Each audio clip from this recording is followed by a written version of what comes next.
Hey guys, so it's Colleen here. I know I'm a little bit late on this, but I figured better late than never. Today is the 2nd of December 2018, so which means that the Spartan race is kind of approaching in Johor. It's finally finished. The APEC championships are done, and for me, this is my last race of the year. So this is the part two of the Q&A session that I've had quite some time ago, and I'm finally answering some of your questions. So moving on. First question is, how do you train your endurance to run a beast?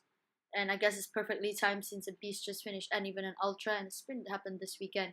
So personally, how I train for a beast would be either time on your feet, basically running or moving for an extended period of time. Let's say you're doing a beast in 6 hours, make sure your body can sustain movement for 6 hours. So it doesn't have to be a long distance, it's just time on your feet, meaning how long you put into the hours just to, well, move your body.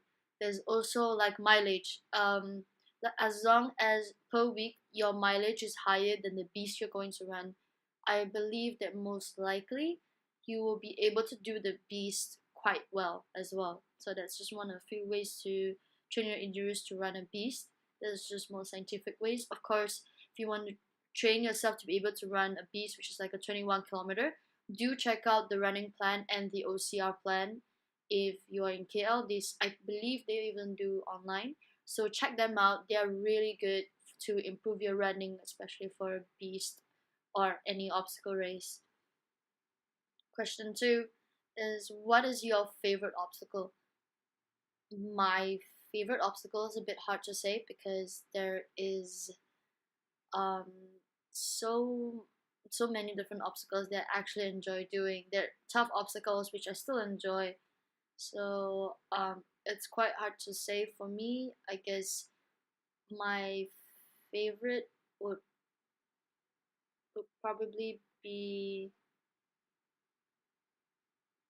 maybe the monkey bars, or I don't know, some of the upper body, because it's the toughest ones, but it really does make me push me to make sure that these tough obstacles I can conquer. So I guess I can say my favorite because it pushes me to do much better.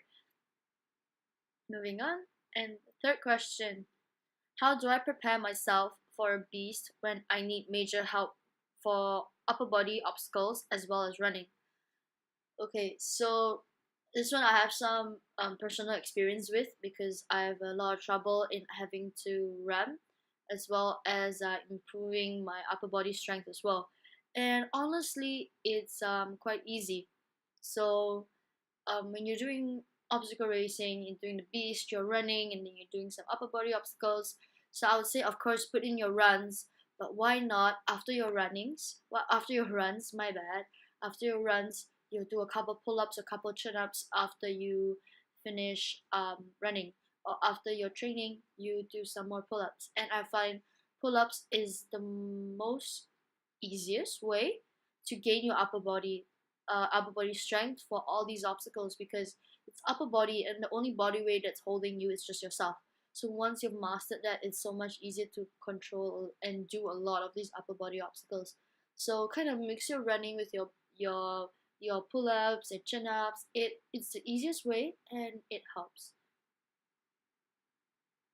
Question number four. What should I do if I want to start those kind of races? If you want to start a Spartan race, a Viper, or any OCR race, um, I would believe, for me, I would just say just sign up and do it. But if you really want to prepare, make sure you're running a little bit more. Make sure you are running. Doesn't have to be long. Maybe a 3 kilometer a day, 5 kilometer a day, maybe 2 to 3 times a week. Start small. Train your upper bodies. Similar to what I said to the previous question as well. Put in some pull-ups into your um pull up into your regime. Even like if there's a bucket carry, it's most likely there's some carries. Why don't you go for a 20-minute walk with a sandbag on you, or 20-minute walk with weights? That does help as well. Even going hiking, it helps. If you're really active, you won't know really what you can and cannot do until you've done it. So I would say just go for the race. And then moving on, we have question number, I think I lost count. I think it's question number 5. What should I? Oh my bad. What are your thoughts when you're going through a grueling race? Um, my thoughts, I guess, would be I keep telling myself, it depends as well on what races I'm doing that will make me think differently. So let's say if I'm doing the world champ when I was in the world North Lake Tower for the world championships, my thought process was a little bit different. My thought process was basically me telling myself that I could do this, I could do this, I'm going to finish this, I'm going to finish this, nothing's going to stop me, I will be able to finish this. And that was what my thought process was going from. For the normal races I've been doing, usually all on about Southeast Asia, especially this year, my thought process was like, just do your best, give your all. You're not gonna fail any obstacles. You're gonna do 0 burpees, and that thought process kept going me through. Like, you're gonna do this. You're gonna make sure you're gonna do this. Make sure you, like, my thought process, like, just follow your strategy. Don't modify it for anyone else. Doesn't matter what your competitors do. Just do what you do best. And the next question is, what's your advice for an OCR newbie? For an OCR newbie, honestly, I would just say go there and have fun. Just have fun, because that's what makes you want to do it more. It's when you enjoy yourself. Like, go with a group, go by yourself, but just enjoy the race. Everything that's been given to you, freaking mud bath, swim, just enjoy yourself. And let's see the next question. I'm having a little bit of technical difficulties with my phone. Next question. And you guys shall wait while I scroll through. Alright, next question. Gears and outfits. Um, Gears and outfits, I would say it's hard to say because I race in long pants and in shorts.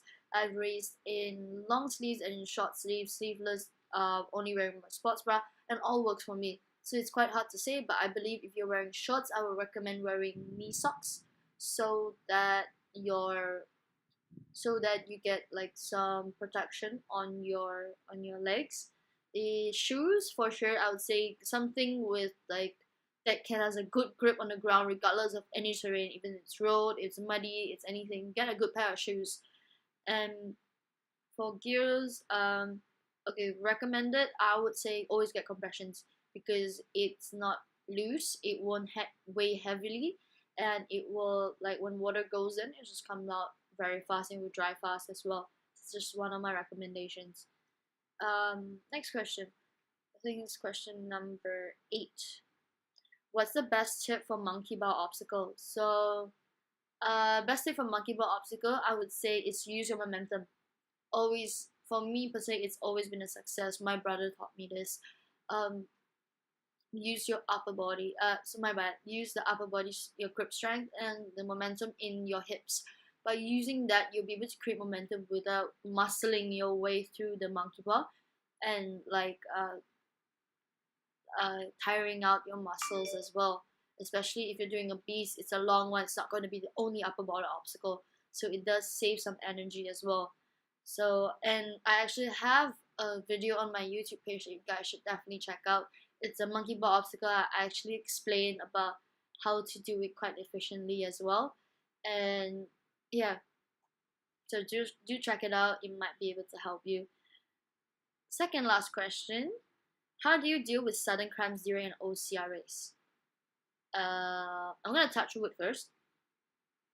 Okay, I've actually never cramped before in my life in a race. I've cramped like while I was sleeping, but I've never cramped while doing a race. So from personal experience, I'm not sure, but from what I've learned so far is if you're the type to get cramps easily, make sure you hydrate yourself. You get your electrolytes, your salt pills down. Make sure you take that during the race or even before the race. if the day before the race is as important as the day of the race, because the day before the race your fuel is going to affect your performance the next day. So I would say hydration, your electrolyte salt pills, and and even maybe some magnesium pills to help you out to reduce the possibility of getting a cramp. But if you do get cramp, just relax, stay calm, don't panic, sit down, stretch it out. I've seen it done. I've seen my brother when he's getting cramp. All he does is he just stays calm and he stretches it out, and then he just keeps doing it. Last question for this part 2. What shoe is your favorite for Spartan? Personally, I have a favorite for my Morel's Peak Agility Flex. Is it called Agility Peak Flex? That shoe and the All Out Crush. But I personally prefer the Agility Peak Flex because I can use it on road and I won't fall. I can use it on a muddy terrain or like trails, and it holds up well as well. So it doesn't pick up a lot of dirt. It's lightweight and it gives a good support for me. So that's actually one of my favorite shoes for Spartan. And that's the end for the part 2 of this Q&A. I will list the questions below so you may look at what the questions are, and I will be filming part 3 very soon and posting it. I'm sorry you guys have to wait this long, but if you do like this video, please like and subscribe to my YouTube channel for more videos. I'll be sharing maybe more some of these Q&A questions. Maybe one day I'll do live. I'll be filming more obstacles and some tips and tricks on how to conquer them or even train for them as well. So do be posted on my YouTube channel, and I hope to see you guys soon. Aru.